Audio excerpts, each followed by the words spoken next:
पुरंदर तालुक्यामध्ये सासवड परिसरामध्ये होत असलेल्या सभेला उपस्थित असणारे स्टेजवरचे सर्व पुरंदर तालुका, हवेली तालुका, इवन बारामती तालुका या परिसरातून आलेले माझे सगळे सन्माननीय पदाधिकारी, सर्व आजी माजी कार्यकर्ते, उपस्थित सर्व माझे प्रतिष्ठित नागरिक, बंधू भगिनी, पत्रकार मित्र आणि तरुण मित्रांनो, 2-3 दिवसापूर्वी मला प्रदीप गारटकरांनी सांगितलं की दादा आज संध्याकाळी आपण पुरंदरमध्ये सभा घेऊ आणि त्या सभेच्या निमित्तानं एवढ्या प्रचंड मोठ्या संख्येने आपण पुरंदर हवेली परिसरातले बांधव आला, भगिनी आला, त्याबद्दल मी आपल्या सगळ्यांचं मनापासून स्वागत करतो, आपल्याला मनापासून धन्यवाद देखील देतो। माझ्या आधीच्या अनेक वक्त्यांनी आपले विचार या ठिकाणी मांडले, जवळपास 7-8 वक्त्यांनी मांडले।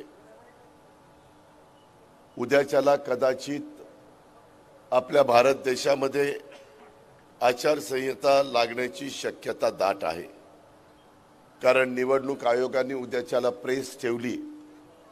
माझा आजपर्यंतचा जो राजकीय अनुभव आहे त्यामध्ये निवडणुकीच्या काळात प्रेस ज्यावेळेस ठेवली जाते त्यावेळेस ते आचारसंहितेच्या निमित्तानं आणि निवडणुकीचा प्रोग्राम, कधी फॉर्म भरायचे, कधी मतदान येणार, कधी विड्रॉल करायचं वगैरे वगैरे वगैरे। आणि देशाची निवडणूक जम्मू काश्मीर पासून कन्याकुमारी पर्यंत असल्यामुळे, इकडे गुजरात पासून पश्चिम बंगाल पर्यंत असल्यामुळे तिथं साहजिकच आपल्याला 6 टप्प्यामध्ये तरी मतदान होतं। आपल्या महाराष्ट्रामध्ये साधारण 2 टप्प्यामध्ये मतदान होतं। मित्रांनो, आत्ताची देशाची परिस्थिती जर आपण बघितली, विशेषतः ज्याचा उल्लेख प्रदीप गारटकरांनी केला, आणि त्याच्यामध्ये लोक देखील विचार करतायत। आज जगामध्ये भारताची मान शान ही निश्चितपणे गेल्या 10 वर्षामध्ये वाढवण्याचं काम केलेलं आहे। मित्रांनो, एकंदरीतच गेले अनेक वर्ष, 91 साली तुम्हीच पुरंदरवासियांनी मला बारामती लोकसभा मतदारसंघामध्ये 3.5 लाखाच्या मताधिक्याने विजयी केलेलं होतं। मला 4.5 लाख मतं होती आणि विरोधी पक्षाच्या उमेदवाराला 1 लाख मतं होती। माझी पार्टी कोरी होती, फार काही माझ्या पुरंदरमधल्या वासियांचे माझे संबंध नव्हते। कुठेतरी बारामतीच्या परिसरामध्ये काम करणारा एक छोटा कार्यकर्ता या नात्याने तिथली छोटी मोठी कामं मी करायचो, पण तुम्ही विश्वास दाखवला आणि मला निवडून दिलं, त्याच्यामुळं मला राजकारणामध्ये संधी मिळाली। त्याच्यानंतरच्या काळामध्ये काही घटना अशा घडल्या, देशाचे पंतप्रधान PV नरसिंहरावजी झाले, त्यांनी मला सांगितलं की अजित 6 महिने तू राहायचं, विश्वासदर्शक ठराव पास झाल्यानंतर तू राजीनामा द्यायचा आणि तू बारामती विधानसभा मतदारसंघात जायचं आणि साहेबांनी लोकसभा मतदारसंघामध्ये लढवायचं। शेवटी देशाच्या पंतप्रधानांनी सांगितलं, त्यावेळेस काँग्रेस एक संघ होता, काँग्रेसच्या नेतृत्वाने सांगितलं, मी कुठलाही आढावेढे न घेता त्या बाबतीमध्ये ताबडतोब राजीनामा दिला। मित्रांनो, एकंदरीत नंतर महाराष्ट्राच्या राजकारणामध्ये काम करत असताना अनेक चढ उतार मी पाहिले। आज देखील ज्या काही घटना घडल्या, मला माझ्या पुरंदरवासियांना, खालच्या हवेली परिसरातल्या माझ्या बांधवांना, भगिनींना सांगायचं आहे, मी वैयक्तिक माझ्या स्वार्थाकरता काही केलेलं नाहीये। मला गेल्या 33 वर्षात तुम्ही आमदार केलं, खासदार केलं, राज्यमंत्री केलं, मंत्री केलं, उपमुख्यमंत्री केलं, विरोधी पक्ष नेते पद दिलं आणि पुणे जिल्हा मध्यवर्ती सहकारी बँकेचं 7 वर्ष चेअरमनशिप दिली। मला भरभरून देण्याचं काम माझ्या जिल्ह्याने केलं, ह्या परिसराने केलं। परंतु ज्यावेळेस आम्ही निवडून आलो, खरं तर सरकार होणार होतं भाजप शिवसेनेचं, कारण ते एकत्र लढलेले होते, 2019ची गोष्ट, आणि त्याच्यानंतर आम्ही आघाडीमध्ये लढलेलो होतो। पण काय कुठं माशी शिंकली माहिती नाही, आणि वेगळेच राजकीय गणित जे देशातल्या राज्यातल्या कुणी मनामध्ये आणलेलं नव्हतं, अशा पद्धतीचं बदल घडला आणि उद्धव ठाकरे मुख्यमंत्री झाले। मी त्यांच्या मंत्रिमंडळामध्ये उपमुख्यमंत्री म्हणून काम केलं। कोरोनाचा काळ आम्ही अतिशय धीराने त्याला तोंड दिलं। लोकांचे जीव वाचवण्याच्या करता पडेल ती किंमत मोजावी लागली तरी चालेल म्हणून सकाळीच मी मंत्रालयामध्ये येऊन बसायचो। जर मंत्रालय चालू नसेल तर महाराष्ट्र ठप्प होईल अशा प्रकारची भावना माझ्यासारख्या कार्यकर्त्याच्या मनामध्ये निर्माण व्हायची। मला काहींनी सांगितलं कशाला जाता 8 वाजता 8:30 वाजता, कोरोना झाला तर वर जावं लागेल, काय राहणार नाही।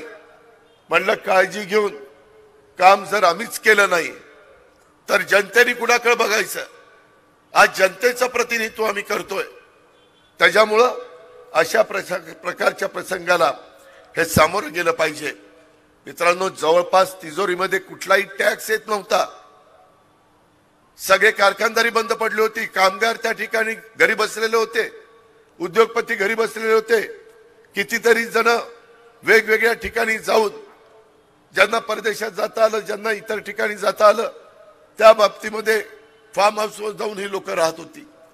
पण राज्य तर चाललं पाहिजे आणि त्याच्यातनं एवढा मोठा पगार करणं, बाकीच्या गोष्टी करणं, ॲम्ब्युलन्स देणं, पॅरामेडिकल स्टाफ देणं, नर्सेस देणं, डॉक्टर्स देणं, आमच्या पोलीस दलाने अतिशय चांगल्या पद्धतीनं जीवाची पर्वा न करता बंदोबस्त ठेवलेला होता। हा आपण सगळ्यांनी पाहिला। सगळं चिडीचूप झालेली होती। काही काही ठिकाणी प्राणी हे रस्त्यावर येऊन फिरत होते। अशा प्रकारचा काळ कधी आपण स्वप्नात देखील आणलेलं नव्हतं की असाही काळ येऊ शकतो। पण चायनामध्ये आलेला हा कोरोना उभ्या जगाला त्यांनी व्यापलं आणि ही सगळी परिस्थिती पुढे आली। त्याच्यातून कुठं सावरलो तरच राजकीय काही घडामोडी झाल्या। एकनाथराव शिंदे साहेबांनी काही वेगळी भूमिका घेतली, पण त्यावेळेस माझे सगळे आमदार जवळपास आम्ही MLA MLC धरून 60 पेक्षा जास्त आमदार होत राष्ट्रवादी काँग्रेस पक्षाचे। पुरंदरवासियांनो, 50 आमदारांनी सांगितलं की अजित पवार तुमच्या मतदारसंघामध्ये कामं झाली ठीक आहे, कारण तुम्ही अनेक वर्ष 7 वेळेला निवडून आलेलात, तुम्ही जवळपास 35 वर्ष टर्म संपेल तेव्हा आमदार म्हणून राहिलेला आहात। आम्ही नव्या दमाचे पहिल्या टर्मचे आमदार, कोण दुसऱ्या टर्मचे आमदार, आम्ही काय करायचं, आम्ही जनतेला काय सांगायचं। पहिली वर्ष गेली कोरोनामध्ये आणि आता सरकार गेल्यानंतर काम कुणी करायचं। त्याच्यानंतरच्या काळामध्ये सगळ्यांनी ठरवलं त्याच्यातनं सरकारमध्ये जायचं आणि म्हणून त्या आमदारांची कामं होण्याच्या करता, तिथल्या जनतेची कामं होण्याच्या करता, त्याच्यातून नरेंद्र मोदी साहेबांचं एक जबरदस्त नेतृत्व, जे पंडित जवाहरलाल नेहरूजींच्या नंतर आपल्याला करिश्मा असणारा नेता म्हणून लाल बहादूर शास्त्रीजींना बघायला मिळालं, इंदिराजींना बघायला मिळालं, त्याच्यामध्ये राजीवजींना बघायला मिळालं, त्याच्यामध्ये अटल बिहारी वाजपेयी साहेबांना बघायला मिळालं। अशा पद्धतीचे करिश्मा असणारे नेते आणि नंतर मोदी साहेब गेले 10 वर्ष काम करतात। ते काम करत असताना समाजातल्या शेवटच्या घटकाच्या, शेवटच्या माणसाला देखील त्याच्यात कसा मदत होईल याबद्दलची प्रयत्न, भूमिका त्यांनी स्वीकारलेली आहे। मित्रांनो, आज देखील परदेशात गेल्यानंतर दुतर्फा लोक कशी उभे असतात आणि त्यांचं स्वागत करतात हे आपण बघितलंय। 370चं कलम काढण्याचं धाडस हे मोदी साहेबांनी केलं। त्यामुळं आता भारतातल्या कुठल्याही माणसाला जम्मू काश्मीरमध्ये जमीन घेता येते। पूर्वी जमीन घेता येत नव्हती, त्याच्यामध्ये कायदाच 370 होता, कलमच 370 होता। एवढ्यावर नाही, त्याच्यामध्ये 500 वर्ष श्रीरामाचं मंदिर बांधलं गेलेलं नव्हतं, त्याच्यामध्ये ते बांधलं गेलं। त्याच्यातनं बरेच माझे सहकारी, बरीच जनता भारतातली त्यांनी समाधान व्यक्त केलं। असे कितीतरी धाडसी निर्णय, मग पुलवामाचा असेल, इतर वेगवेगळ्या प्रकारे ज्यावेळेस पाकिस्ताननी चुकीच्या गोष्टी केल्यानंतर पाकिस्तानवर देखील हल्ला करण्याच्या करता मागं पुढे त्यांनी पाहिलं नाही। चंद्रयान पाठवायचा प्रश्न असेल, इतर कोणतेही महत्त्वाचे प्रश्न असेल, तुम्ही बघा नॅशनल हायवेची कामं या 10 वर्षात किती झाली, वंदे भारत सारख्या ट्रेन किती सुरू झाल्या, जाळं रेल्वेचं कसं संपूर्ण माझ्या देशामध्ये निर्माण झालं। मेट्रो सारखे प्रकल्प कशा पद्धतीने पुढे आले, दळणवळणाच्या करता अनेक विमानतळ निर्माण केली, जलवाहतुकीच्या करता अनेक बंदर, अनेक पोर्ट आपल्या भारतामध्ये तयार करण्याचं काम चाललेलं आहे। मोठ्या प्रमाणावर कमी व्याजाने जपान सारखं राष्ट्र 0.5% आपल्याला त्या ठिकाणी पैसा देतं डेव्हलपमेंटच्या करता। अशा प्रकारे हजारो कोटी रुपयाची कामं ही सातत्याने आपल्या भारतामध्ये चाललेली आहे। विजन असणारा नेता असला तर देश पुढे जातो, तर देशाची प्रगती होते। आज जगामध्ये आपण 5व्या क्रमांकावर अर्थव्यवस्थेच्या बाबतीमध्ये आहोत, त्यांना ते 3ऱ्या क्रमांकावर आणायचंय। हे बदल त्यांना करायचे।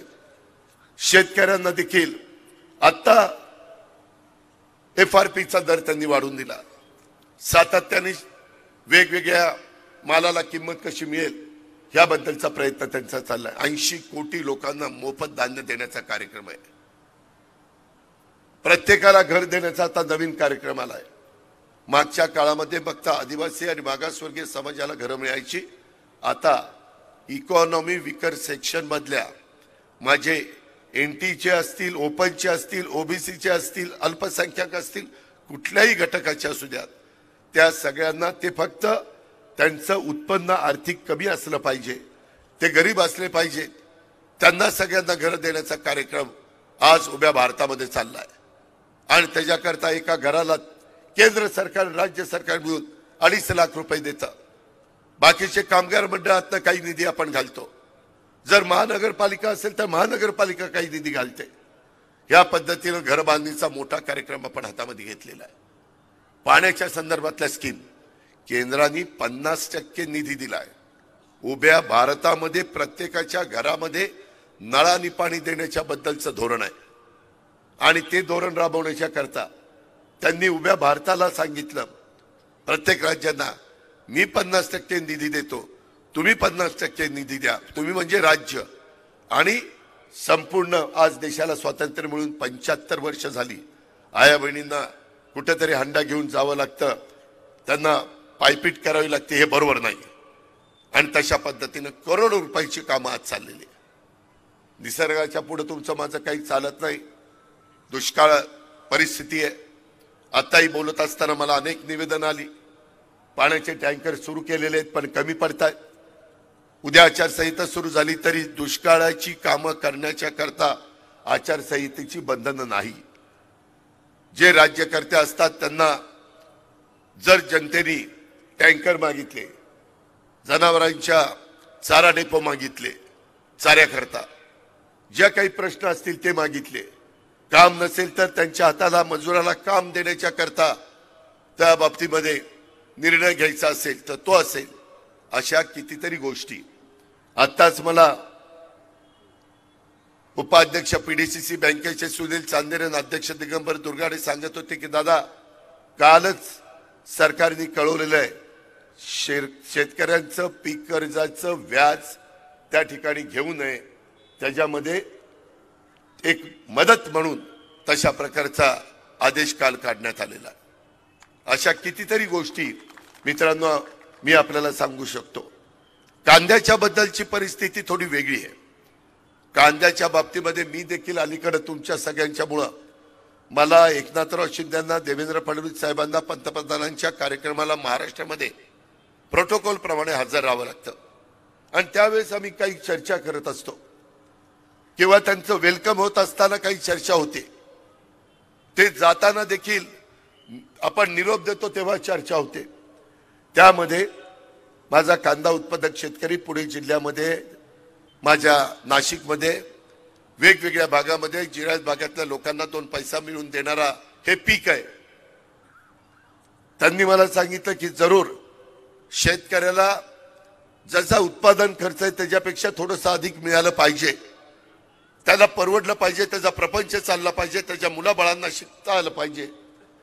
पण शेतकरी पिकवणारा कांदा उत्पादक 5%, कांदा खाणारा 95%, त्यालाही कांदा परवडला पाहिजे। म्हणून उत्पादक आणि ग्राहक यांचा समन्वय कसा साधायचा, मधल्या काळामध्ये भाव पडल्यानंतर ताबडतोब काही लाख क्विंटल कांदा परदेशामध्ये पाठवण्याच्या करता निर्णय त्या ठिकाणी झाले आणि आताच्याही काळामध्ये भाव व्यवस्थित शेतकऱ्याला परवडतील असे राहतील अशा प्रकारची पावलं उचलण्याच्या सूचना त्यांनी पियुष गोयल आणि संबंधितांना त्या ठिकाणी दिलेल्या आहेत. मित्रांनो, एकंदरीतच ऊसाचं देखील क्षेत्र माझ्या पुरंदरमध्ये वाढतंय. तुम्ही सगळ्यांनी मला संधी दिल्यानंतर जनाई उपसा सिंचन योजना, शिरसाई उपसा सिंचन योजना, पुरंदर उपसा सिंचन योजना, पुरंदरची तर पहिल्या टर्मला 99 ते 2000, यावेळेस मी कृष्णा खोऱ्याचा मंत्री होतो त्यावेळेस ती फाईल आज देखील माहितीच्या अधिकारात बघा, ती फाईल मी मागवली आणि त्याच्यामध्ये त्या खात्याचा मंत्री या नात्याने टर्नकी बेसिसवर सुरुवातीची 220 कोटी रुपयाची फाईलवर मी त्या ठिकाणी सही केली आणि पुरंदर उपसा सिंचन योजनेचं काम सुरू झालं. जरा डिले झाल्यामुळं टप्पा 1, 2, 3, 4, 5 त्याच्यामुळं थोडी नंतर कॉस्ट वाढली, पण पहिलं माझं सही हे 220 कोटीवर आहे. IVRCL नी काम केलं. मित्रांनो, त्यावेळेस नंतर त्याच कंपनीनं आपला हडपसर ते नीरा या रोडचं पण काम घेतलं, परंतु नंतर ती कंपनी अक्षरशः देशोधडीला लागली. आज ती कंपनी बंद पडली आणि त्याच्यामुळं त्या काळात हा रस्त्याचं काम झालं नाही. आता आपण पालखी मार्गाच्या निमित्तानं नरेंद्र मोदींच्या मदतीनं, गडकरी साहेबांच्या मदतीनं हे काम आता आपण हातामध्ये घेतलेलं आहे. ते मला देखील दुःख आहे, परंतु शेवटी कामं झाली पाहिजे. आज देखील वेगवेगळ्या भागामध्ये निधी मिळाला तर प्रश्न सुटतील. त्याच्या संदर्भामध्ये राज्य सरकारच्या विचाराचा आमदार निवडून गेला तर कामं मोठ्या प्रमाणावर होतात. मित्रांनो, तुम्ही बघितलंय गेले 30-35 वर्ष मी बारामती तालुक्याचा आमदार म्हणून काम करत असताना तुमचेही पाहुणे रावळे, तुम्ही पण बारामतीमध्ये येता, कशा पद्धतीनं मी बारामती बदलली. मी आज पुरंदरवासियांना सांगू इच्छितो, तुम्ही माझ्या विचाराचा खासदार निवडून द्या. मी बारामती सारखं, बारामती एवढं नाही कारण त्याला फार वर्ष लागतात, परंतु बारामती मध्ये जशा पद्धतीनं कामं केली, तुम्ही बारामतीचं त्या बाबतीमधलं एसटी स्टँड बघा, इमारती बघा, इथल्याही प्रशासकीय इमारतीला परवा मी फर्निचरच्या करता निधी दिलाय. ते झाल्यानंतर तेही काम आपल्याला उद्घाटन करून सुरू करायचं आहे. एकंदरीतच आपल्या पुरंदर उपसा सिंचन योजनेला अनेक वर्ष झाल्यामुळं आपले पंप, आपल्या इलेक्ट्रिक मोटारी खराब होत आहेत. त्याच्या संदर्भामध्ये पाईपमध्ये कधी कधी अडचणी येत आहेत. बंद पाईपलाईनमधनं वेगवेगळ्या भागामध्ये पाणी गेलं तर लवकर पाणी जाईल. त्याच्या बाबतीमध्ये ड्रेनेजचं पाणी येतं, त्याच्यावर पाणी कधी कधी वास मारतंय. मी तिथं अधिकाऱ्यांना सांगतो की सिवरेज ट्रीटमेंट प्लांट लावा. जायकाने 1000 कोटी रुपये पुणे महानगरपालिकेला दिलेले, तिकडं पिंपरी चिंचवड महानगरपालिकेला पण सूचना केलेल्या आहेत. पण सगळी पुण्याची घाण जिथं आपला जॅकवेल आहे पुरंदर उपसा सिंचन योजनेचा पहिला नदीतला, तिथं सगळ्या त्या प्लास्टिकच्या बाटल्या, प्लास्टिक एवढी घाण येते. तुम्ही कधीतरी ज्याला कुतूहल आहे त्यांनी जा आणि तिथं बघा, सातत्याने मग पंप बंद पडतात, तिथं फुटबॉलला ती सगळी घाण अडकती, ते सगळं चोकअप होतं. मी नंतर अधिकाऱ्यांना म्हणलं हे बंद करायचं असेल तर काय करावं लागेल. त्यांनी प्लॅन एस्टिमेट तयार केलं. त्यांनी सांगितलं अजित पवार 57 कोटी रुपये खर्च येईल. तुमच्यामुळं मी अर्थमंत्री असल्यामुळं परवाच्या अधिवेशनामध्ये ताबडतोब 57 कोटी रुपये मंजूर केले, त्या ठिकाणी दिले. इथं पुरुषोत्तम दादा जगताप बसलेले आहेत, बाळासाहेब आमचे व्हाईस चेअरमन इथं बसलेले आहेत. त्यांना विचारा. मी सोमेश्वरला सांगितलं कारखान्याला की तुम्हीच टेंडर घ्या. तुम्हा पुरंदर उपसा सिंचन योजना नीट चालली तर तुमचा करता ऊस वाढणार आहे, तुमच्या कारखान्याला पोटभर ऊस मिळणार आहे. त्याकरता ती चांगली चालली पाहिजे. मित्रांनो, तेवढ्यावर मी नाही थांबलो.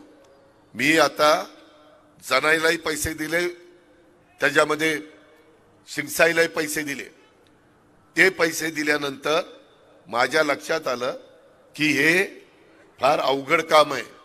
लाईटचं बिल फार येत आहे आणि त्याच्यात अडचणी येत आहेत. निवडणुका जवळ आल्यानंतर काही काही जण खुश करण्याकरता तेवढ्या पुरतं पैसे भरण्याचा प्रयत्न करतायत. पण कायमचं दुखणं काढायचं म्हटलं तर नवीन धोरण आम्ही आणलं. राज्याच्या यंदाच्या अंतरिम अर्थसंकल्पामध्ये माझं जे बजेट मी पेश केलेलं आहे, अर्थसंकल्प जो पेश केलेला आहे, त्यामध्ये इथून पुढं राज्यात माझ्या शेतकऱ्यांना सूर्य उगवला की वीज सुरू झाली पाहिजे, सूर्य मावळला की वीज बंद झाली पाहिजे. त्याच्याकरता सोलर पॅनल अनेकांनी आपल्या घरावर बसवलेले आहेत. हीटर करता, पाणी गरम करण्याकरता, काहींनी घरामध्ये देखील वीज जी लागते त्याकरता देखील बसवलेले आहेत. मित्रांनो, 8.5 लाख सोलर पंप आपल्या महाराष्ट्रामध्ये शेतकऱ्यांना देण्याचा निर्णय आम्ही सरकारमध्ये घेतलाय आणि त्याचं काम त्या ठिकाणी सुरू झालेलं आहे. मी नंतर विचार केला, शेतकऱ्यांना इंडिव्हिज्युअल हे मिळणार आहे, त्याच्यातून दिवसा लाईट त्यांना मिळणार आहे. आता निम्मे दिवस रात्री लाईट, निम्मे दिवस दिवसा लाईट, अडचणी येतात.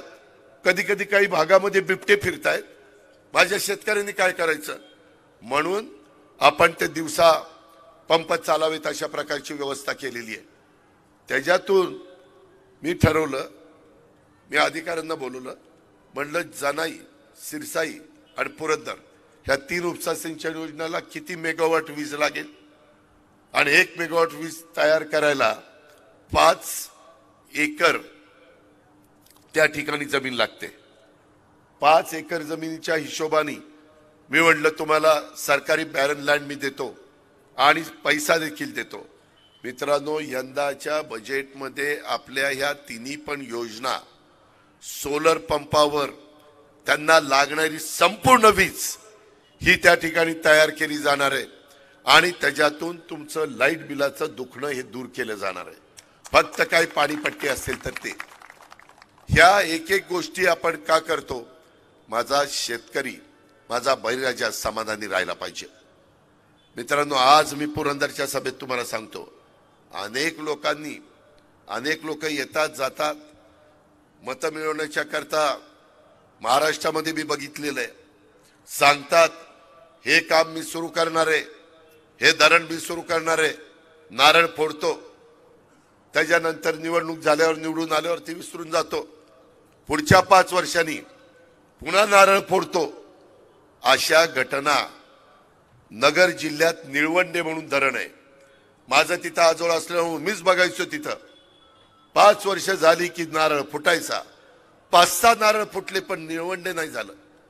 शेवटी मी जलसंपदा मंत्री झाल्यानंतर निळवंडे धरण पूर्ण करून दिलं आणि आज तिथल्या लोकांना पाणी मिळतं. मित्रांनो, नेतृत्वामध्ये देखील धमक आणि ताकद असावी लागते. प्रशासनाला सांगून प्रशासनाने पण त्याचं ऐकलं पाहिजे. आज तुम्ही अनेक जण माझ्याकडं कामाच्या निमित्तानं येत असतात. मी प्रशासनाला वेडवाकडं बोलत नाही, परंतु होणारं काम असेल तर हे काम झालं पाहिजे. माझ्या सहकार्याला मदत झाली पाहिजे, माझ्या गावाला मदत झाली पाहिजे, माझ्या परिसराला मदत झाली पाहिजे. ह्या प्रकारची भूमिका आमची असते. मी आज तुम्हाला सांगतो, तुम्ही माझ्या विचाराचा खासदार निवडून द्या.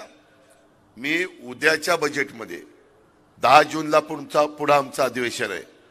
गुंजवणीचं जे उपसा सिंचन योजनेचं पाणी आहे ते पाणी आणण्याच्या करता मी जे काही निधी लागेल तो निधी त्या ठिकाणी देईल आणि ताबडतोब काम वॉर फुटिंगवर सुरू त्या ठिकाणी करेल.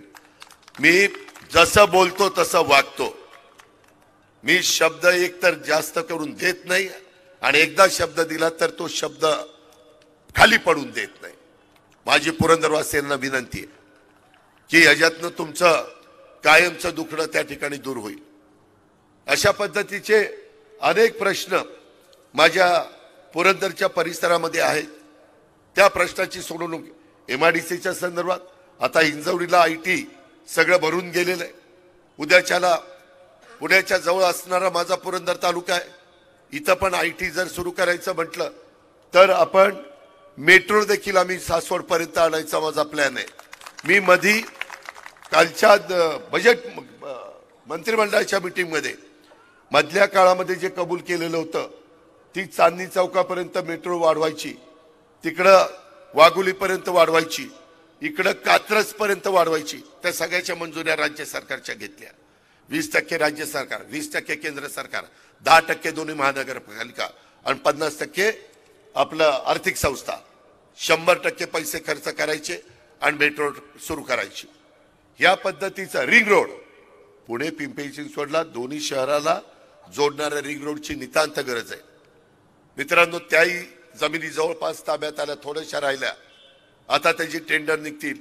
ते निघाल्यानंतर माझा प्रयत्न असा आहे, मुंबईवरून येणारा माणूस, माझ्या सातारा कोल्हापूरवरून येणारा माणूस, नगरवरून येणारा माणूस, नाशिकवरून येणारा माणूस, इकडून निरेवरून येणारा माणूस, तिकडून सोलापूरवरून येणारा माणूस, कुणी त्याला पुण्यात काम नसेल आणि सोलापूर रोडवाल्याला तिकडं नगर रोडला जायचं असेल, त्यांनी शहरात न येता रिंग रोडने तिकडे जायचं।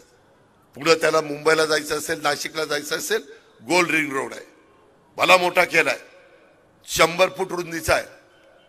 त्याच्यामध्ये नंतर टप्प्याटप्प्यानी तिथं रेल्वे पण फिरवणार आहे, जेणेकरून ज्यांना वेगवेगळ्या स्टेशनवर उतरायचं ते तशा पद्धतीने उतरतील। मित्रांनो, ह्या पद्धतीची कामं आपण हातामध्ये घेतलेली आहेत आणि तशा प्रकारचे आम्ही पुढे जातोय। सोमेश्वर सहकारी साखर कारखान्याच्या बद्दल अनेक माझ्या शेतकऱ्यांनी मला निवेदन दिले की आमचा ऊस लवकर घेऊन जा। तुम्ही पुरुषोत्तम दादा बाळासाहेब दोघंही स्टेजवर आहात। मला माहिती आहे सोमेश्वर सहकारी साखर कारखान्याचं 12.25 लाख टन क्रशिंग झालेलं आहे। पुरंदर हा गट नंबर 6 मध्ये जातो। पुरंदरला 2 लाख मेट्रिक टन हा माझा पुरंदर तालुका सोमेश्वर सहकारी साखर कारखान्याला ऊस देतो। आता देखील जवळपास 40,000 मेट्रिक टन ऊस शिल्लक आहे। पुरंदरमधील दुष्काळी परिस्थिती पाहून कारखान्याने तोडणी प्रोग्राम हा आता आखलेला आहे। बारामती आणि इतर भागामध्ये देखील तशाच पद्धतीने जिरायत भागात आम्ही आखणी केली, कारण मी काल परवा बारामतीच्या जिरायत भागामध्ये होते। दुष्काळी पट्ट्यातला ऊस लवकर तोडा अशा प्रकारच्या सूचना मी पुरुषोत्तम दादा आणि बाळासाहेब कामच्यांना त्या ठिकाणी केलेल्या आहेत आणि तशा पद्धतीची अंमलबजावणी चेअरमन आमची विनंती आहे की ते ताबडतोब त्याची अंमलबजावणी त्या ठिकाणी करा आणि माझ्या पुरंदरवासियांचं हे दुखणं दूर करण्याच्या करता आपण तातडीनं पावलं त्या ठिकाणी उचला। मित्रांनो, एकंदरीतच ह्या सगळ्या गोष्टी करत असताना आपला सगळ्यांचा प्रचंड फायदा होणार आहे, कारण लोकप्रतिनिधी निवडून गेल्यानंतर त्या लोकप्रतिनिधीच्या वतीनं खरोखरीच विकासाची कामं होणार आहे का हे जरा तपासा। मी काय एवढा अधिकार म्हणून सांगतो, पुरंदरवासियांनो, एकनाथ शिंदे आणि देवेंद्र फडणवीस साहेबांनी माझ्याकडे अर्थ मंत्रालय दिलेलं आहे। 6 लाख कोटीचा अर्थसंकल्प माझ्या ताब्यामध्ये असतो। शेवटी मला मुख्यमंत्र्यांचं ऐकावं लागतं, त्याबद्दल दुमत नाही, तो त्यांचा अधिकार आहे। पण मी उद्या ठरवलं तर त्याच्यातला त्या डिपार्टमेंटचा मंत्री म्हणून माझाही काही अधिकार आहे। इथं मधल्या काळामध्ये आपल्या जी खालची गावं आहेत, पुणे महानगरपालिकेमध्ये नव्याने समाविष्ट 34 गावं, त्यांचा निवासी तसंच बिगर निवासी मिळकतींना पूर्वी ग्रामपंचायती होत्या, त्या मिळकत करांच्या 3 पट ते 10 पट मिळकत कर आकारणी म्हणजे खरोखरीच त्या लोकांच्यावर अन्याय आहे। शास्ती कराचा एक अन्याय आणि जवळपास 3 पट ते 10 पट हा मिळकत कराचा अंदाज। मी त्याला पहिलं गेल्यानंतर मुख्यमंत्र्यांना सांगून स्थगिती दिली, तुम्ही विचारा स्थगिती दिली का नाही। आणि उद्याची आचारसंहिता ज्यावेळेस निवडणुकीची संपेल त्यावेळेस आम्हाला अध्यादेश काढावा लागेल, तो आम्ही अध्यादेश काढू आणि ते पुणे महानगरपालिकेला मिळकत कर पूर्वीच्या ग्रामपंचायत कराच्या दुपटीपेक्षा अधिक नसेल याची दक्षता घेण्याच्या संदर्भात, या संदर्भात कायद्यात सुधारणा करण्याची कारवाई ही आम्हाला करायची आहे। आणि तशा प्रकारे आम्ही सूचना नगरविकास 2 सचिवांना दिलेल्या आहेत। आता उद्यापासून मात्र आम्हाला सूचना देता येणार नाही, पण अधिवेशन आपलं निवडणूक संपल्यावर, आचारसंहिता संपल्यानंतर तोपर्यंत कॅबिनेटमध्ये तो विषय आणण्याच्या करताची सगळी तयारी करून ठेवली जाईल आणि त्याही माझ्या 34 गावातल्या बांधवांना, माझ्या भगिनींना जे काही त्यांचं दुखणं आहे ते दुखणं दूर करण्याच्या बद्दल आम्ही तातडीनं निर्णय घेणार आहोत। ही पण बाब आपल्याला सगळ्यांना या निमित्तानं सांगतो। मित्रांनो, तुमच्या माझ्या पुणे जिल्ह्यामध्ये पुणे जिल्हा शिक्षण संस्था आहे। इथंच पलीकडेच तिचं ग्राउंड आहे। वाघिरे कॉलेज तुम्हाला सगळ्यांना माहिती आहे सासवडचं। अनेकांना घडवण्याचं, शिकवण्याचं, कर्तबगार नागरिक करण्याचं काम ह्या माझ्या वाघिरे कॉलेजने केलेलं आहे, ह्या आपल्या शिक्षण संस्थेने केलेलं आहे। मला ज्यावेळेस इथं अध्यक्ष केलं त्यावेळेसच्या इमारती, इथं जर मावडीची लोक आली असतील, मावडी कडे पठारला इमारत मी अध्यक्ष झाल्यानंतर झाली, बरोबर आहे। त्याच्यानंतर माझ्या भागशाळा पांडेश्वर तिथंही इमारत चांगली केली। वाघिरे महाविद्यालय सासवड तिथल्याही इमारती चांगल्या केल्या। न्यू इंग्लिश स्कूल मानकी 4 नवीन वर्ग खोल्या केल्यात। आता जमिनीचं बक्षीसपत्र झाल्यानंतर मानकी येथे देखील नवीन इमारत शाळेची बांधण्याच्या संदर्भात CSR, तुम्ही म्हणाल अजित पवार तुम्ही कसं काय सांगतो बांधणार कुठं आणणार पैसे, बरोबर आहे तुमचं म्हणणं। काल माझ्या बोरकरवाडीला, कुतुळवाडीला पैसे पाहिजे होते आणि काल पुन्हा त्यांनी तो मुद्दा काढला। मी टाटा ट्रस्ट कडनं 2,88,00,000 रुपये तिथल्या पाईपलाईनला मंजूर केले। तुम्ही जाऊन बोरकरवाडीमध्ये विचारा आणि त्यांचं पाईपलाईनचं काम सुरू केलं। फक्त आपली 30-35 वर्षाचे केलेलं आपलं काम आणि त्याच्यातनं आपले वाढलेले उद्योगपतींशी संबंध आणि त्यांच्या उद्योगपतींचे चांगले चालणारे उद्योग, त्याच्यात होणाऱ्या नफ्यातलं 2% CSR, ह्या पद्धतीने ते केलं। नुसतं त्याच्यावर नाही थांबलो। माझं तरडोली म्हणून गाव आहे, तिथेही म्हणले की दादा त्या तरडोलीमध्ये बंद पाईपलाईन मध्ये आम्हाला पुरंदरचं पाणी द्या। 4.5 कोटी रुपये लागत होते। मी जिरायत भाग सोडायच्या आत 4.5 कोटी रुपये मंजूर करून दिले। मित्रांनो, पैशाचं सोंग करता येत नाही। आणि मी आपल्याला सांगतो, मी काय एवढा अधिकारवाणीने तुमच्याशी बोलतो का, तर आपल्याला ती करण्याची क्षमता आहे आणि तो अधिकार आहे। त्यामुळे मी हे करीन। ते करण्याच्या करता माझी एवढीच विनंती, मी काही साधू संत नाहीये। पालखी मार्ग, इतर पण गोष्टी अनेक आपण चांगल्या करण्याचा प्रयत्न केलेला आहे, त्याही संदर्भात आपण लक्ष घातलेलं आहे। त्याचबरोबर वेगवेगळ्या ठिकाणी आरोग्याच्या चांगल्या सुविधा, हॉस्पिटल वगैरे ते पण आपण त्या बाबतीमध्ये देतोय, ती पण आपली भूमिका आहे। मी कुठल्याही पद्धतीनं डेव्हलपमेंट करत असताना स्थानिक लोकांचा विरोध असेल तर मी त्या भानगडीमध्ये पडत नाही। बारामतीमध्ये मला हे करायचं होतं, माझं जुनं भाजी मंडई आहे, तिथं शॉपिंग सेंटर 55 का 60 कोटीचं मी पैसे मंजूर केले 2 वर्षापूर्वी, परंतु तिथल्या स्थानिकांनी विरोध केला। मी गप्प बसलो। 2 वर्षांनी तेच माझ्याकडे आले की दादा आता करा, आमचा धंदा बसायला लागला आणि आता बारामतीमध्ये जा, गणेश मार्केटच्या समोर त्याचं काम सुरू झालेलं आहे। कामं करता येतात। लोकांची मानसिकता लक्षामध्ये घेऊन लोकशाहीमध्ये निर्णय त्या ठिकाणी घेता येतात। आपल्या इथं तर यावेळेस मी अर्थसंकल्पामध्ये सईबाईंचं मधल्या काळात परवाच्याच कॅबिनेटला पुण्यश्लोक अहिल्यादेवी होळकरांचं मूळ गाव चौंडी, नगर जिल्ह्यात। नगर मधले लोक मला अनेकदा म्हणायचे, मुख्यमंत्र्यांना देवेंद्रजींना म्हणायचे की आम्हाला तुम्ही अहिल्यानगर पुण्यश्लोक अहिल्यादेवींचं नाव द्या। आम्ही निर्णय घेतला त्या दिवशी की अहमदनगरच्या ऐवजी अहिल्यानगर, तालुका पण, शहर पण आणि जिल्हा पण, तिन्हीला नावं देऊन टाकली। इथं पुणे जिल्हा दूध संघाचे चेअरमन भगवानराव पासलकर बसले। एवढा वेला जिल्हा आहे, 2 जिल्हा परिषदेच्या जागा, 4 तालुका पंचायतीच्या जागा, त्याच्यामध्ये जर 2च पंचायतीचे सदस्य निवडून आले एका गटाचे आणि 2 तिकडच्या गटाचे आले तर सूचक आहे पण अनुमोदकच नाही, असली अवस्था आहे तिथली। आणि मग बाबा 2.5 वर्ष तुम्ही घ्या, 2.5 वर्ष आम्ही घेऊ असं। तिथं राजगड किल्ला आहे, जसा आपला पुरंदर किल्ला आहे तसा, त्यामध्ये पुरंदर किल्ल्यावरून पुरंदर तालुक्याला पडलं. हे म्हणले वेलाची मंडळी, दादा वेला वेला म्हणण्यापेक्षा राजगड म्हटलं तर कसं समाधान वाटतं. काल त्यावेळेस कॅबिनेटला निर्णय घेतला, वेला तालुक्याचं नाव राजगड. ही क्षमता महायुतीच्या सरकारमध्ये, हे धाडस महायुतीच्या सरकारमध्ये, आणि म्हणून त्यांच्या विचाराचे आपल्याला खासदार निवडून गेले पाहिजे. मित्रांनो, एकंदरीतच माझ्या पुरंदर तालुक्यामध्ये इथं प्रवीण शिंदे बसलाय, त्याला विचारा. मी अनेक जिल्ह्यामध्ये वेगवेगळ्या प्रकारचे महावितरणची कामं केली. बोपगावला 33/11चं सबस्टेशन मी पूर्ण केलं. माणकीचं 33/11चं पूर्ण केलं. बेलसरचं 33/22चं पूर्ण केलं.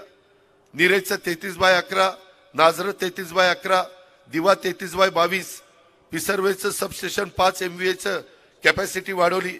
सासवडला सबस्टेशन 5 MVA ने कॅपॅसिटी वाढवली. 400 kV जेजुरी सबस्टेशनची 501 MVA कॅपॅसिटी वाढवली. 220 kV जेजुरी सबस्टेशनची 50 MVA ने क्षमता वाढवली. जेजुरी लोणंद जेजुरी नवीन वाहिनी टाकली. जेजुरी लोणंद लोणीकंद जेजुरी नवीन पर्यायी वाहिनी टाकली. ही कामं सगळी आपण केली. मी कधी तुम्हाला सांगायला आलो नाही, पण आज मला सांगायची वेळ आली म्हणून मी तुमच्या समोर बोलतोय. कधी कधी लोकांना माहिती पण नसतं काम कुणी केलं. मी पण फार जाहिरातबाजी करत नाही, पण आज ह्या सगळ्या गोष्टी करण्याचं काम मी राष्ट्रवादी काँग्रेस पक्षाच्या माध्यमातून केलं. माझी आपल्याला विनंती आहे, पुणे जिल्ह्याचा पालकमंत्री म्हणून अनेक वर्ष तुम्ही मला कामाची संधी दिली. आता देखील मी तुमचा पालकमंत्री आहे आणि जिल्ह्याच्या सर्वांगीण विचार मी करतो. तुम्हाला माहिती आहे, मी पालकमंत्री सुरुवातीला झालो 2004 ची गोष्ट असेल. त्यावेळेस पुणे जिल्ह्याचा विकास आराखडा हा फक्त 40 कोटी होता. मित्रांनो, आता यंदाच्या वर्षी वर्ष संपेल उद्याच्या 31 मार्चला 1000 कोटीचा केलाय. आणि पुढच्या वर्षी किती कोटीचा माहितीये? 1 एप्रिल पासून नवीन वर्ष सुरू झाल्यानंतर 1250 कोटीचा विकास आराखडा पुण्याचा केलाय, पुणे जिल्ह्याचा. मला पुणे शहरात आणि पिंपरी चिंचवडला जास्त निधी द्यावा लागत नाही, पण माझ्या 13 तालुक्याला तो निधी जातो. आज अनेक सरपंच, अनेक बाकीचे माझे सहकारी किंवा जेजुरीचे, आता माझी नगराध्यक्ष मला भेटल्या की दादा तुम्ही मध्ये पाठवलेले जेजुरीचे पैसे आम्हाला नगरपालिकेचे मिळाले. नुसतं ते नाही, छत्रपती संभाजी महाराजांचं 300 कोटी रुपयाचं स्मारकाचं काम चालू केलंय. क्रांतीवीर लवजी वस्ताद साळवे त्यांचं स्मारकाचं काम सुरू केलंय. आपल्या महात्मा फुले आणि त्या सावित्रीबाई फुले त्यांच्या स्मारकाचं काम सुरू केलंय. सईबाई त्यांच्या स्मारकाचं काम त्या ठिकाणी सुरू केलंय. जेजुरी ते काम तिथे चाललेलं आहे. त्यांना सांगितलं की निधी कमी पडून देणार नाही. या सगळ्या अशा शेकडो हजारो कोटी रुपयाची कामं आपण ह्या एकंदरीत सगळ्या बाबतीमध्ये घेतो. मित्रांनो, मध्ये मला पोलीस पाटील म्हणायचे, दादा आम्हाला 7,000 रुपये पगार. 7,000. त्यांचं मानधन 15,000 रुपये केलं. आशा वर्कर सारख्या आंदोलन कर, मागण्या कर, उपोषण कर. शेवटी त्यांचंही मानधन 5,000 रुपये महिन्यानी वाढवलं. मला वाटतं 8 आणि 5 13,000 केलं. अंगणवाडी मध्ये काम करणारी महिला, तिचंही मानधन वाढवलं. तिला नवीन मोबाईल घेऊन दिलाय. या प्रकारे अनेक अजूनही काही गोष्टी राहिल्या, परंतु त्या देखील आम्हीच लोक करू शकतो हे पण मी आपल्याला सगळ्यांना अतिशय स्पष्टपणे नम्रतापूर्वक त्या बाबतीमध्ये सांगू इच्छितो. अशा प्रकारची माझी आपल्याला सगळ्यांना विनंती आहे. मित्रांनो, एकंदरीतच वेगवेगळ्या प्रकारे मला पुरंदरच्या जनतेला सांगायचं आहे की हा राष्ट्रवादी काँग्रेस पक्ष स्वर्गीय यशवंतराव चव्हाण साहेबांनी दाखवलेल्या मार्गावरून चालतो. शेती असेल, सहकार असेल, उद्योग, शिक्षण, या ग्रामीण भागाच्या विकासाचं सूत्र, त्यावर आमचा विश्वास आहे आणि सर्वांना सोबत घेऊन जाण्याची आमची भूमिका आहे. या पुढच्या काळात देखील याच सूत्रावर पुरंदरच्या सर्वांगीण विकासाच्या करता माझी ठाम भूमिका राहील, हा माझा शब्द आहे. पण उद्याच्या निवडणुकीमध्ये मी दिलेल्या उमेदवाराचं बटन दाबा एवढी विनंती आहे. कारण तुम्ही बटन दाबलं, तुम्ही लीड दिलं, उमेदवार निवडून आला, तर आज मी राज्य सरकारमध्ये उद्याच्याला मोदी साहेबांच्याकडे आम्ही सांगू शकू, मोदी साहेब तुम्हाला पाठिंबा देणारा उमेदवार निवडून आलाय, माझ्या पुरंदरमध्ये मोठं काही काम उभं राहिलं पाहिजे, मोठी योजना आली पाहिजे, माझ्या बारामतीमध्ये, इंदापूरमध्ये, खडकवासला, भोर, मुळशी, वेला, कारण आपलं बजेट 6 लाख कोटीचं आहे, कितीतरी मोठं बजेट केंद्राचं असतं. केंद्राने एखादी गोष्ट करायची ठरवलं तर 50-50 हजार कोटी, लाख कोटीचे प्रकल्प होऊ शकतात. त्याच्यातनं तुम्हाला रोजगार मिळेल, इथल्या तरुण तरुणींना काम मिळेल. मी मधी बारामतीमध्ये आत्ताच पुरंदरची पण मुलं मुली आली होती, नमो महारोजगार मेळावा केला, 10,000 पेक्षा जास्त मुलांना काम मिळालं. आता वेगवेगळे कोर्सेस आम्ही देतोय की ते कोर्सेस 3-4 महिन्याचे केल्यानंतर त्या मुलीला किंवा त्या मुलाला हाताला काम मिळेल. शेवटी खासदार आमदार कशा करता करायचे असतात, आपली विकासाची कामं खेचून आणून आपल्या मतदारसंघामध्ये ती कामं लोकांच्या मदतीकरता उभी करायची असतात. त्याकरता आपल्याला पुढे जायचंय.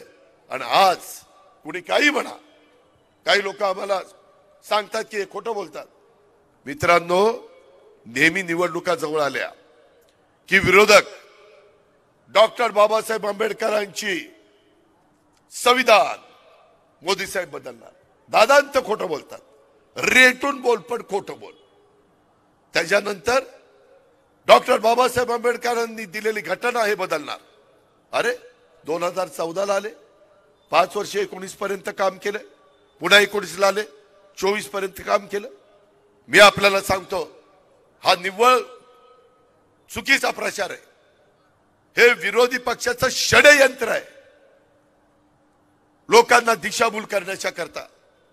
कारण विकासाच्या मुद्द्यावर मतं मागायची म्हटलं तर विकास पुरुष म्हणून मोदींच्या साहेबांच्याकडे बघितलं जातं. आम्ही पण राज्यामध्ये विकास करतोय, आम्ही पण डेव्हलपमेंट करून दाखवलेली आहे, आम्ही दाखवलंय आणि मग तुमच्या इथं बोलतोय. पिंपरी चिंचवडचा कायापालट कसा पद्धतीने केला, जाऊन 25 वर्ष माझ्याकडे पिंपरी चिंचवड होतं बघा.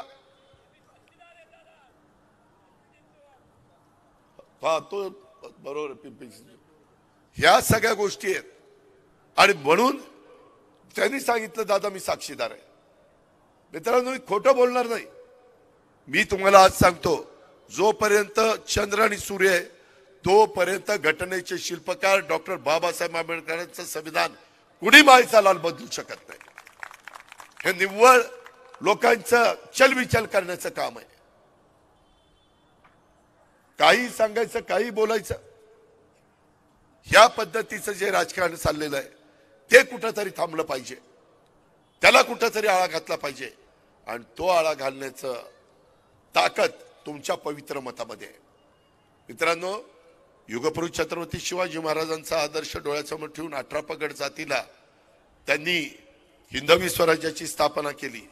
शाहू फुले आंबेडकरांचा विचार, ह्या सगळ्या महापुरुषांच्या विचारांनीच राष्ट्रवादी काँग्रेस पक्ष पुढे चाललेला. मी विचारधारा सोडलेली नाही. मी सर्व जाती धर्माला न्याय देण्याचा प्रयत्न करतो. गेल्या 32-35 वर्षामध्ये एकाने इथून सांगावं, एकाने स्टेजवरच्यानी सांगावं की आम्ही अजित पवारांच्याकडे गेल्यानंतर अजित पवारांनी आम्हाला जात विचारली आणि मग काम करायचं का नाही ठरवलं. मी आलेल्या प्रत्येकाचं काम करण्याचा मनापासून प्रयत्न करत असतो. जर होणार नसेल तर खोतो वाईट वाटतं त्याला, पण मी सांगतो, बाबा नको रे हेलपाटे घालू, हे होणार नाही काम. काही जण हेलपाटे देतात, ये इकडं, ये तिकडं, ये मुंबईला, ये पुण्याला, ये सासवडला, ये बारामतीला. कशाचं कुठं? अरे होणार नाही सांगा ना बाबा. त्याची वेळेची बचत होईल, त्याचा खर्च कमी होईल. ह्या सगळ्या गोष्टी ध्यानात घ्या ना.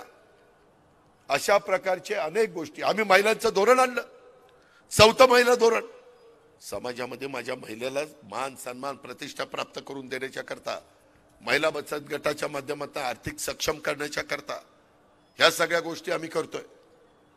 आणि ते करत असताना आम्ही परवा निर्णय घेतला, इथून पुढे अजित पवारांनी नाव सांगताना अजित अनंतराव पवार सांगायचं नाही, अजित आशाताई अनंतराव पवार. आईनं जन्म दिला ना, आईचं नाव नाही ते सांगायचं. आणि ते कंपल्सरी केलेलं आहे, वरवर नाही. सगळ्यांच्या बाबतीमध्ये मित्रांनो, समाजातल्या सर्व घटकाला वेगवेगळी आम्ही महामंडळ काढली. मी कधी मागे देखील आम्ही सरकारमध्ये असताना करू शकलो नव्हतो, पण यावेळेस मी माझ्या अल्पसंख्याक समाजाच्या करता मौलाना आझाद महामंडळाचं भाग भांडवल वाढवलं. त्याच्यात 8 अटी होत्या, 8 वर्षाचंच गॅरंटी होती, ती काढून टाकली. त्याच्यामध्ये शादीखाना असेल, दफनभूमी असेल, इतर गोष्टी असेल, त्याकरता निधीची तरतूद केली. मित्रांनो, एवढंच नाही, बार्टी हे मागासवर्गीय समाजाच्या करता आपण काढलं. त्याच्यातनं अनेक योजना आपण देतो. परंतु मला मातंग समाज म्हणायचा, दादा बार्टीचा उपयोग आम्हाला जरा कमी होतो, नवबौद्धांना जास्त होतं, जरा आम्हाला थोडंसं वेगळं काहीतरी काढून द्या. कालच्या अर्थसंकल्पामध्ये माझ्या मातंग समाजाच्या करता आपण मार्टी त्या ठिकाणी आरटी सुरू केलं. अण्णाभाऊ साठेंच्या आरटी अशा प्रकारचं, इकडं बार्टी तिथं आरटी. मुस्लिम समाजाच्या करता मार्टी, बहुजन समाजाच्या करता सारथी, ओबीसी समाजाच्या करता महाज्योती. हे केलं आम्ही, थांबलो नाही. मित्रांनो, आज भाजप, शिवसेना आणि राष्ट्रवादी काँग्रेस पक्ष काम करत असताना, ठीक आहे आमची विचारधारा वेगळी आहे, तसं बघितलं तर मागे देखील उद्धव ठाकरेंची शिवसेना आणि राष्ट्रवादी आणि काँग्रेस विचारधारा वेगळीच होती. काँग्रेस आणि राष्ट्रवादीची विचारधारा एक वेळ एक आहे, पण ज्याच्यात आपले मतभेद होतील ते प्रश्न बाजूला ठेवायचे आणि ज्याच्यात समाजाचं भलं होईल ते प्रश्न पुढे घ्यायचे आणि ते सोडवायचे. ही आमची भूमिका आहे. आज देखील इथं आल्यानंतर अनेक म्हणजे सहकारी मित्र त्यांनी आपल्या राष्ट्रवादी काँग्रेस पक्षामध्ये प्रवेश केलेला आहे, त्यांचंही मी या निमित्तानं स्वागत करतो. त्याच्यामध्ये आमचे बाळासाहेब कोळेकर आमच्या बारामतीचे असतील, गणेशाबा ढोरे हे आमचे माजी नगरसेवक असतील, गणेश जगताप यांना तर तुम्ही सगळेजण ओळखता, दत्ताशेठ झुरंगे हे आपले जिल्हा परिषदेचे माजी सदस्य, माझ्या बारामती परिसरातला फिरोज पठाण, त्याच्याबरोबर 50 कार्यकर्ते आलेले. सगळ्या वेगवेगळ्या समाजाला आम्ही त्या ठिकाणी आपलंसं करण्याचं काम करतोय.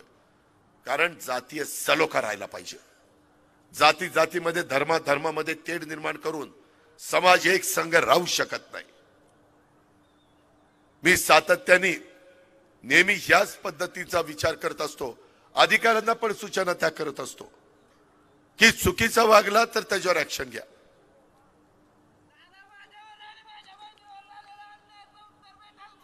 होय भेटेल. माझं भाषण संपलं, तिथं माझ्या गाडीपाशी उभा राहा, संबंधित अधिकाऱ्याला बोलवतो आणि सूचना देतो. हे त्याला तिथं प्रमुख अधिकारी जे कोणी असतील, डीवायएसपी का कोण होतं मगाशी, त्यांनी त्याचं समजून घ्या. तुमच्या हातात असेल तर तुम्ही कारवाई करा. एसपी साहेबांच्याकडे असेल तर मी आता पुण्याला चाललोय, मी जाता जाता एसपी साहेबांना सांगेन. मित्रांनो, गरिबाचं काम झालं पाहिजे. त्याच्या संदर्भामध्ये शेवटी लोकांचे प्रश्न सुटले पाहिजे. आपण लोकांच्या करता, आपण स्वतःच्या करता नाहीये. आणि म्हणून खूप काही मी आपल्याला सगळ्यांना सांगू इच्छितो, परंतु वेळ पण बराच झालेला आहे. माझी आपल्याला सगळ्यांना आग्रहाची, नम्रतेची, कळकळीची विनंती आहे.